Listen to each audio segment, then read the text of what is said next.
5 things. No, 6, because I added 1 because I listened to NPR on the way here last night and I added it because it was good. Okay, number 1, don't make what's in the way. It's pretty simple. That's the challenge of life, is we get in our own way, and we make getting in our own way, we give an exorbitant amount of energy to that which isn't working. So think about it this way. If you want to get to the Golden Globes, you get to the Golden Globes not by talking about how you're not at the Golden Globes. You talk about it by speaking your vision, about being enraptured, that's a good word, with your talents and abilities and always finding a way through, because there's always a way. So don't focus on what isn't working. Don't make what's in the way the way. Number 2, recover gracefully. I had an experience the other day at the gym. Lots of weird things happen to me at the gym. I always feel like it's good training ground to learn. I dance a little bit at the gym, not like crazy, but like I was dancing, I was in my own world because I had some new music.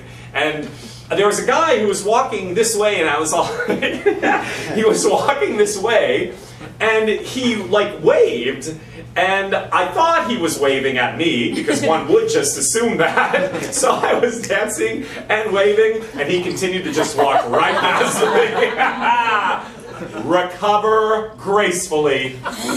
The truth about that is there's nothing to be ashamed of or embarrassed about. Ashamed about or embarrassed of, however that works. There's just nothing to apologize for of just being the expressive self that you are.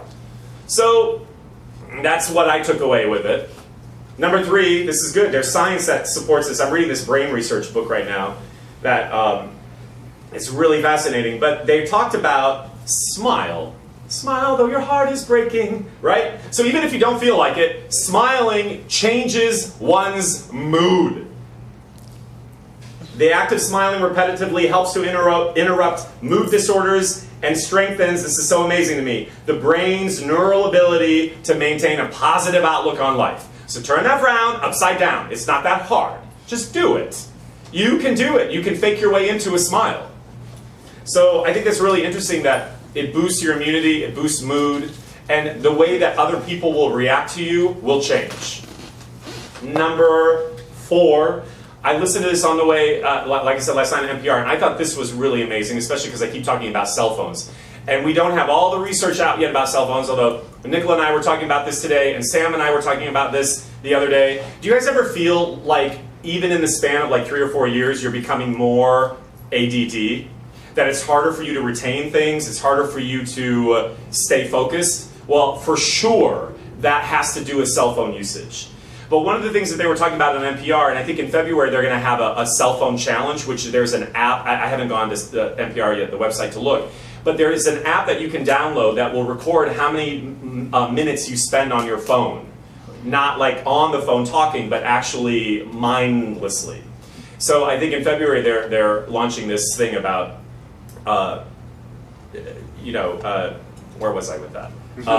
Challenge? Yes, thank you. ADD. Yes, see? No, that's because I had too much coffee. I had too much coffee. No, it's true.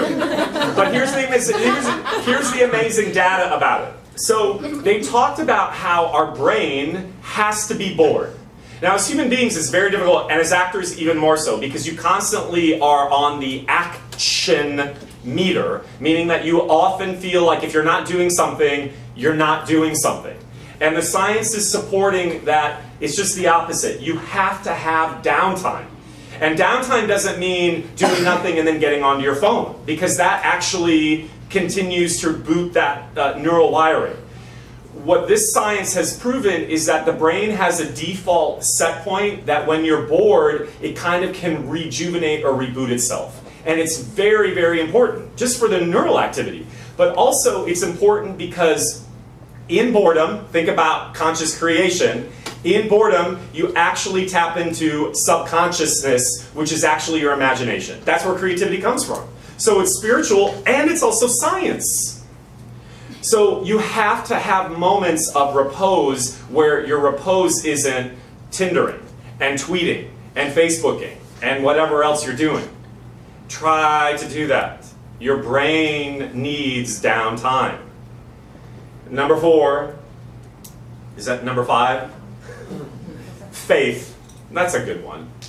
You guys, this book also talks about that. The number one way to sort of groove the neurological wiring in your brain is to have faith. It's amazing to me that that was the number one. Now, they also talked about how in meditation, it's naturally going to do that because the meditation process creates its own system of faith. But we don't even have to go down that road. Faith, for each of you in here, could be different. You could have faith in God, you could have faith in divinity, you could have faith in being an actor, faith in the art of acting, faith in the studio, faith in being a storyteller, faith in yourself. You have to find a practice of faith. It's a renewable aspect of self that actually, to me, is also a creative vehicle. Without faith, what do we have? So I thought it was really interesting that to change this hardware up here, you gotta have faith in something. Gotta have faith in something, people. If you don't, you gotta figure that out. And the last thing, I think it's really interesting. I gave this lesson last year, and a lot of people have commented on it because I mentioned being triggered a lot by my family, because my family's been here. We're going into the 5th week. I love my family. Woo, but honey child, 5 weeks with the parental units brings up your shit, right? And so I realized, here's the thing. When you're stressed, when pilot season is approaching and you don't have an agent, when you do have an agent but you're not getting things, when you feel like, oh my God, what does it all mean? Why am I here? What's the point of it? When you're having disturbances with your boyfriend or your parents or a lover or a girlfriend or family, when you're feeling like you're not catching a break, when things go wrong at work, whatever challenges you face, the easiest way to be less stressed about the situation right in front of you is monitoring one of these 4 phrases, or all of them simultaneously. It's an ancient Hawaiian saying, Ho'oponopono. Say that 4 times fast. Well, I'm just kidding. I love you, I'm sorry, please forgive me, and thank you. You've got all bases covered. You got all bases covered. So when you meet confrontation, which is definitely ego-based, and you know, what's that saying? You can choose to be right or you can choose to be happy. You can't be both. So oftentimes that's the war that ego wields us into. So instead of continuously fighting for a position, what if instead you just silently bless the person, the moment, the circumstance, the experience, the challenge, the obstacle, the fear, the anxiety with, I love you, I'm sorry, please forgive me, and thank you. Watch what will happen. It neutralizes the situation. You guys have a little bit more control, meaning you can choose. I don't like that word control because it's all about surrender. You can choose to change the interpretation of how you're living your life's events. Try it. I love you. I'm sorry. Please forgive me. And thank you. Okay, that's 5 ways to have a great birthday, I guess.